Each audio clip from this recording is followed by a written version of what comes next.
ఆ మహర్షి మదిలోన మంత్రాన్ని పఠిస్తా ఉంటే తన పళ్ళ జడలకెళ్ళి 7 కన్యలు ముట్టవట్టిరమ్మా.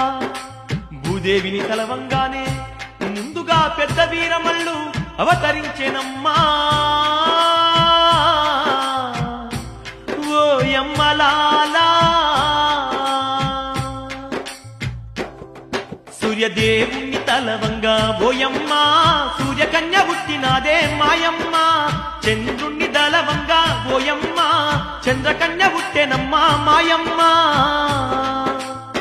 అగ్నిదేవుణ్ణి తలవా అగ్ని కన్య పుట్టే, వరుణాదేవుణ్ణి తలవా జలకన్య పుట్టెనమ్మా. వాయుదేవుణ్ణి తలవా చిన వీరమల్లు పుట్టే, నాగేంద్రుని తలవా నాగాంబునమ్మ పుట్టే.